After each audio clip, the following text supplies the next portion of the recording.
Hallelujah, प्रभु के धन्यवाद हो। हालेलुया। प्रियो, आज हम फिर से देखेंगे नीति वचन उसका 7 अध्याय उसका 20 से हम लोग 23 वचन तक देखेंगे। प्रियो हालेलुया। प्रियो, यहाँ पर बताया गया है एक व्यभिचार स्त्री के बारे में और व्यभिचार पुरुष के बारे में। हालेलुया। प्रियो, स्त्री कैसे इंसानों को फंसाती है। हालेलुया। ऐसे बहुत सी स्त्री प्रियो जो लड़कों को अपने तरफ खींचती है और उसको जाल में फंसा लेती है। प्रियो, जैसे कि कोई चिड़िया जो शिकारी के जाल में फंस जाता है प्रियो, उसी प्रकार इंसान भी जो पुरुष है वह उनके जाल में फंस जाते हैं प्रियो। और जब वह उस जाल में फंस जाते हैं तो वहाँ से बाहर नहीं निकल पाता प्रियो। फिर उसके जीवन जो है नरक हो जाती है प्रियो। उसके धन संपत्ति, उनके मान सम्मान सब चली जाती है प्रियो। हालेलुया। इसलिए प्रियो हमें व्यभिचार में नहीं पड़ना है प्रियो, क्योंकि यहाँ पे वचन में यही सिखाया गया है प्रियो। हालेलुया।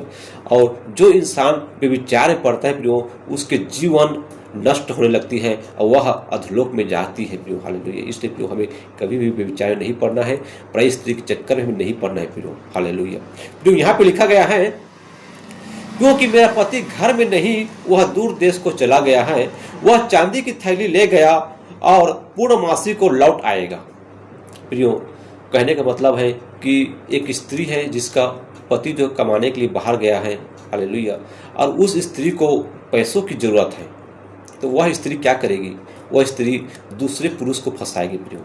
और ऐसा ही होता है कि ऐसा बहुत स्त्री प्रियो जो अकेली जब घर में रहती है प्रियो, तो वह दूसरे पुरुष को फंसा लेती है। इसलिए फंसाती है ताकि मैं उससे धन दौलत लूट सकूं, मैं अपने पेट भर सकूं, अपने घर में जितने भी सारी इच्छाएं हैं वो सारी इच्छाओं को मैं पूरी कर सकूं। हालेलुया। तो वह उसी के तलाश में रहता है प्रियो, ऐसे पुरुष के तलाश में रहता है जो उसके जाल में फंस जाए। और बहुत लोग प्रियो ऐसे के जाल में फंस भी जाते हैं। हालेलुया। तो यहाँ पर बताया गया है कि ऐसे के जाल में हमें नहीं फंसना है, और जब फंस जाता है फिर वह उसका जीवन नरक हो जाती है प्रियो। हालेलुया। और लिखा है प्रियो, ऐसी बातें कहकर उसने उसको अपनी प्रबल माया में फंसा लिया, और अपने प्रबल माया में उस औरत फंसा लिया प्रियो, और अपनी चिकनी चुपड़ी बातों से उसको अपने वश में कर लिया।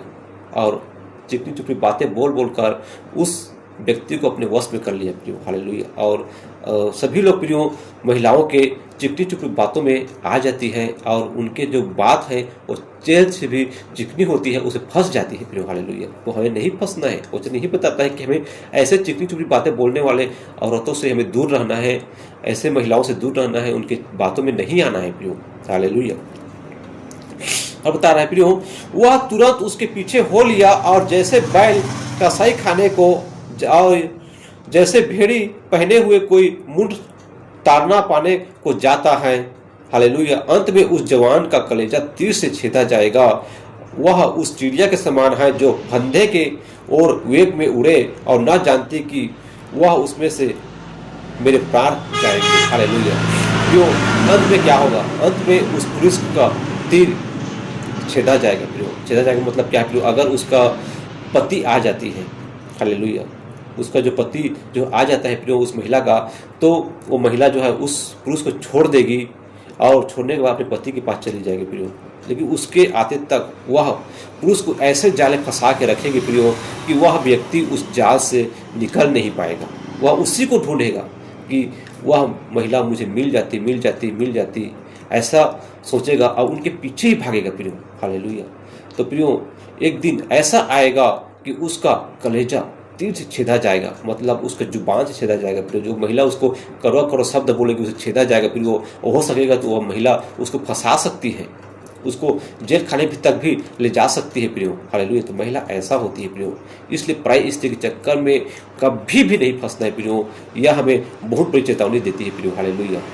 प्रियो यह जो वचन है वो सुलेमान का नीति वचन है प्रियो, और सुलेमान ने इसको लिखा है प्रियो। हालेलुया। तो ये बहुत ही बेहतरीन वचन है प्रियो, बहुत अच्छा वचन है प्रियो। इस वचन को हमें सुनना है और ग्रहण करना है प्रियो, और ऐसे हमें जाल में नहीं फंसना है प्रियो। हालेलुया। प्रभु की धन्यवाद आप सबको जय मसीह की। हालेलुया।